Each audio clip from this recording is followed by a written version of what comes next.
বিশ্বনবী এরকম কঠিন বিপদে পড়েছেন জীবনের কিছু কিছু মুহূর্তে, ওই মুহূর্তে বিশ্বনবী স্পেশাল দুইটা দোয়া পড়তেন। এই দোয়াগুলো আপনাদেরকে জানিয়ে দেয়। বিশ্বনবী বলেন, কঠিনতম বিপদে যখন পড়বা, দেয়ালে পিঠ থেকে যায়, চোখে মুখে অন্ধকার, বাঁচার কোনো উপায় নাই, তখন পড়বা লা ইলাহা ইল্লা আনতা সুবহানাকা ইন্নী কুনতু মিনাজ জালিমিন। আল্লাহ, তুমি ছাড়া কোনো ইলাহ নাই, তুমি পবিত্র, নিশ্চয় আমি জালিমদের অন্তর্ভুক্ত। সুবহানাল্লাহ বলেন। এই দোয়া সাইয়েদনা ইউনূস আলাইহিস সালাম পড়েছিলেন যখন মাছের পেটে ছিলেন। কিসের পেটে? এবং অনেক মুফাসসিরিন একরাম বলেছেন, অনেক আহলুল ইলমরা বলেছেন, এটা হচ্ছে ইসমে আজম। ইসমে আজম এমন দোয়া যেটা দিয়ে দোয়া করলে আল্লাহ দোয়া কবুল করে, কিন্তু এটা কোনটা, এটা নিয়ে ইখতিলাফ আছে। কোন কোন আহলুল ইলম বলেন এই লা ইলাহা ইল্লা আনতা সুবহানাকা ইন্নী কুনতু মিনাজ জালিমিন, এটা হচ্ছে ইসমে আজম। সাইয়েদনা ইউনূস আলাইহিস সালাম পড়েছেন। আপনারা পড়েননি? তুফান হইলে পড়েন না? আমাদের এলাকায় তো এটা খুব, এটার উপর ব্যাপক আমল আছে। পটুয়াখালীতে কি অবস্থা বলেন? পড়েন পড়েন পড়েন পড়েন। একটা গল্প শুনেছিলাম, পাক হানাদার বাহিনী যখন বাংলাদেশে অ্যাটাক করত, ৭১ সালের ঘটনা বলতেছে, আমরা তো দেখি নাই, শুনছি আর কি। ৭১ যদি দেখতাম এতদিনে রাজাকার হয়ে যেতাম। আল্লাহ আমাদেরকে বাঁচাই দিছে, আল্লাহর মেহেরবানি, ঠিক কিনা বলেন? মন মতো হইলে মুক্তিযোদ্ধা, মন মতো না হইলে রাজাকার। কত কিছু দেখলাম এই শাহবাগের বুকে। আল্লাহ, ৭১ সালে দেখি নাই, আমরা শুনেছি, পাক হানাদার বাহিনী জিজ্ঞেস করত মুসলিম না অমুসলিম চেক করার জন্য, বলতো কালেমা বল, কালেমা বাতাও।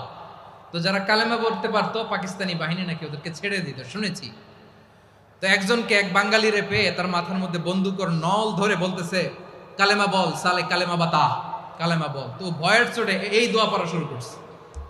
ও পড়তেছে লা ইলাহা ইল্লা আনতা সুবহানাকা ইন্নী কুনতু মিনাজ জালিমিন। পাকিস্তানি বলে সালে ইয়ে তো মুসিবত কা কালেমা है। বাঙালি কয় হাম তো ভি মুসিবত মে হ্যাঁ। পাকিস্তানি বলে বেটা কোন দোয়া বললি, এটা তো মুসিবতের কালেমা। কয় আমিও তো মুসিবতে আছি, আমার মাথার মধ্যে বন্দুক ধরে তুমি আমার কালেমা জিজ্ঞেস করো, এখন কোনটা কালিমা আর কোনটা কি, তো আমার হুশ আছে নাকি? প্রিয় ভাইরা, আসলে এটা দুআউল মুসিবা, বিপদে পড়লে এ দোয়া পড়তে হয়। লা ইলাহা ইল্লা আনতা সুবহানাকা ইন্নী কুনতু মিনাজ জালিমিন, এটা পড়বেন আপনারা। এই দোয়া পড়ে সাইয়েদনা ইউনূস আলাইহিস সালাম মাছের পেট থেকে রক্ষা পেয়েছিলেন। রক্ষা করেছিল কে? তুমি ইউনূস নবীরে যখন খাইলো মাছেতে গিলিয়া, ফেরেশতা পাঠাইয়া দিলে ইসমে আজম দিয়া। প্রাণে ছিল যাহার ভয় সেথা পাইল আশ্রয়, প্রাণে ছিল যাহার ভয় সেথা পাইল আশ্রয়।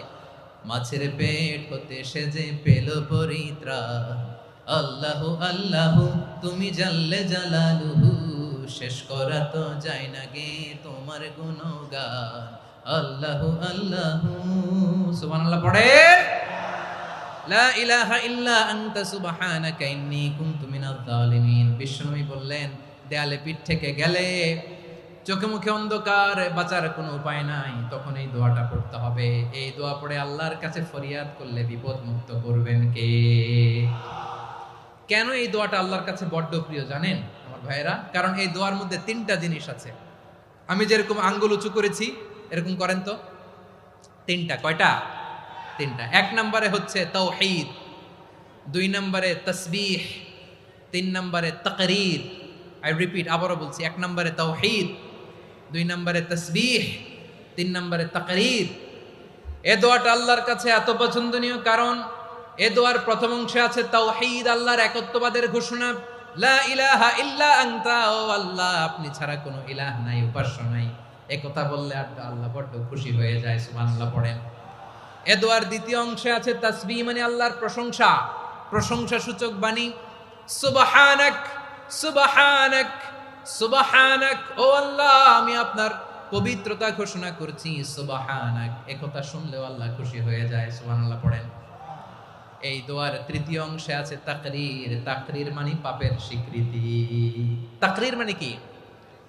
তাকরীর মানে পাপের স্বীকৃতি। এই দোয়ার তৃতীয় অংশে আছে ইন্নী কুনতু মিনাল যালিমিন। ও আল্লাহ, আমি জালিমদের অন্তর্ভুক্ত। আল্লাহ, আল্লাহ আমি জালেম, আল্লাহ আমি ভুল করেছি, অন্যায় করেছি, আল্লাহ আমি জালেমদের অন্তর্ভুক্ত। এই পাপের স্বীকৃতি, অ্যাকনোলেজমেন্ট আল্লাহ বড্ড পছন্দ করে। যখন আল্লাহর কাছে আপনি ছোট হবেন, ছোট হতে হতে যত ছোট হবেন, ওই দৃশ্যটা দেখতে আল্লাহ বড্ড পছন্দ করে। সুবহানাল্লাহ বলেন। 3 নম্বর অংশ ইন্নী কুনতু মিনাজ জালিমিন, আল্লাহ আমি জালেমদের অন্তর্ভুক্ত। সাইয়েদনা আদম আলাইহিস সালাম ভুল করে যখন নিষিদ্ধ গাছের ফুল খেয়ে ফেললেন, ফল খেয়ে ফেললেন, আল্লাহ বললেন আদম ক্ষমা পেতে চাইলে তুমি আর হাওয়া মিলে স্বীকৃতি দাও, পাপের স্বীকৃতি আর পড়ো রব্বানা যালামনা আনফুসানা ওয়া ইল্লাম তাগফির লানা ওয়া তারহামনা লানাকুনান্না মিনাল খাসিরিন। ও আল্লাহ, আমি আদম আর হাওয়া যালামনা আনফুসানা, আমরা আমাদের নফসের উপর বড্ড জুলুম করেছি।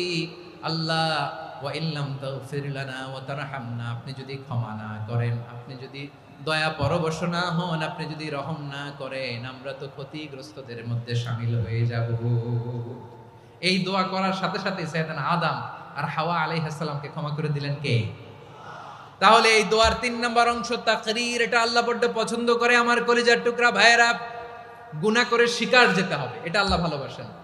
সাইয়েদনা আবু বকর রাদিয়াল্লাহু তাআলা আনহু বিষ্ণু ইসা ইসলামকে বললেন, ইয়া রাসূলুল্লাহ আল্লিমনি দুআআন আদউ বিহি ফি সলাতি। নবী হে, আপনি আমার এমন একটা স্পেশাল দোয়া শিখায়া দেন যে দোয়াটা আমি নামাজে পড়ব। নবী বললেন, তাহলে তুমি পড়ো আল্লাহুম্মা ইন্নী যালামতু নাফসি যুলমান কাসীরান ওয়া লা ইয়াগফিরুয যুনুবা ইল্লা আনতা ফাগফিরলি মাগফিরাতাম মিন ইনদিকা ওয়ারহামনি ইন্নাকা আনতাল গফুরুর রহিম। সুবহানাল্লাহ। সালাম ফিরানোর আগে পড়েন, কথা কয় না, পড়েন পড়েন। ও আবু বকর, নামাজে যদি দোয়া করতে মনে চায় এই দোয়াটা পড়বা, আল্লাহুম্মা ইন্নী যালামতু নাফসি, আল্লাহ জুলুম করেছি আমার নফসের উপর, যুলমান কাসীরা, অনেক জুলুম, ওয়া লা ইয়াগফিরুয যুনুবা ইল্লা আনতা, আপনি ছাড়া এই জুনুব, এই পাপ ক্ষমা করার দ্বিতীয় কোনো রব নাই। আছে? আল্লাহ ছাড়া আমাদের গুনাহ আর কে কে ক্ষমা করতে পারে বলেন তো? কে পারে? কে? এজন্য আল্লাহরে বলবেন, আল্লাহ আমি ছাড়া তোমার গোলামের অভাব নাই। ও আমার রব, আমি ছাড়া এই জমিনের বুকে তোমার গোলামের অভাব নাই, কিন্তু তুমি ছাড়া তো আমার দ্বিতীয় কোনো রব নাই। পারবেন বলতে? পারবেন? চোখের পানি ছেড়ে আল্লাহরে বলবেন, আল্লাহ তুমি আমার রব, তুমি আমার সব। কি বলবেন? আল্লাহ আমারে রব। সবাই বলুন, আল্লাহ আমারে রব, দমে দমে তনু মনে তারি অনুভব। আল্লাহ আমারে রব,